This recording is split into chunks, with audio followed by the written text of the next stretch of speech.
మన కాడ ఎల్లిగడ్డ రేటు ఎంత వలుతుందో తెలుసు నానోళ్ళ పోయిన వారం కొందామని పోతే కిలోకు 300 అన్నారు. దెబ్బకే సంచి మడత పెట్టుకొని వాపస్ మర్రచ్చిన. నిన్నే అలా దిగచ్చినట్టున్నదిలే. అయితే ఇదే మంచి మోక అనుకున్నారో ఏమో కానీ దొంగ సాటుంగా ఎల్లిగడ్డలు వంపి అమ్ముకుంటున్నారట చైనా వాళ్ళు. ఇక చూడుర్రి అట్లకెళ్ళి చైనా ఎల్లిగడ్డలు ఇటు మన ఎల్లిగడ్డలకు మస్తు పోటీ నడుస్తుందట. ఇంతకు చైనా ఎల్లిగడ్డలు ఎట్లున్నాయో మరి? చైనా మా లెక్కనే ఉన్నాయా మంచిగుంటాయా? అరుచుకున్నద్దాం పారి. ఓరి వీళ్ళ దుంపల్లేగా తూ అన్నా తుడుచుకుపోయే రకమే ఉన్నట్టు కదా ఈ చైనోళ్ళు. ఫక్తు మన మార్కెట్ మీదనే కన్నుంటది వాళ్ళకైతే.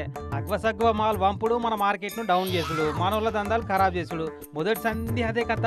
ఇక ఇప్పుడు మన ఎల్లిగడ్డ రైతుల మీద పడ్డట్టున్నాయి కళ్ళు. మన కాడ కిలో ఎల్లిగడ్డలకు 300 మీద నడిచే కదా పోయిన వారం దాకా రేటు. నిన్నీయాల జరంత దిగొచ్చి 200 దాకా నడుస్తున్నట్టుంది. ఈ ముచ్చట కనిపెట్టి నేపాల్ మీదికి వెళ్ళి మన దేశంలోకి డంపింగ్ యార్డ్ల చెత్త గుమ్మరిచ్చినట్టే వాని అడ్డమైన చైనా ఎల్లిగడ్డలను గుమ్మరిస్తున్నట దొంగసాటుంగా.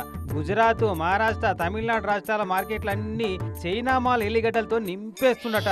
అబ్బా ఎల్లిగడ్డ రేటు ఎక్కువైంది కదా, ఈ తాపన్న 4 రాళ్ళు ఎనికేసుకుందాం అనుకుంటే ఏడా 4 రాళ్ళు ఎనికేసుకుంటు కాదు, నెత్తి మీద బండరాళ్ళు ఎత్తేసినంత పని చేస్తుండ చైనోడు.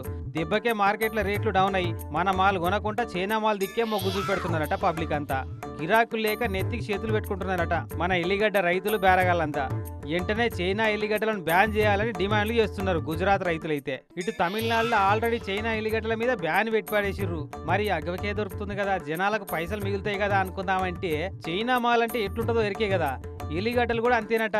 మన ఎల్లిగడ్డలు ఏడాది పాటు ఖరాబ్ కాకుండా ఉంటే చైనా ఎల్లిగడ్డలు అయితే 6 నెలలకే మురిగిపోతాయట. అదిగాక అడ్డమైన మురుగునీళ్లతో పండించిన పంటలట అవి. ఆ పనికిరాని అడ్డమైన మాలంతా మనకు అంటేగట్టే ఉపాయం కట్టిండన్నట్టు. కానీ గోతికాడి నక్కలెక్కనే మోపైతాడు అసు ఈ చైనోడైతే.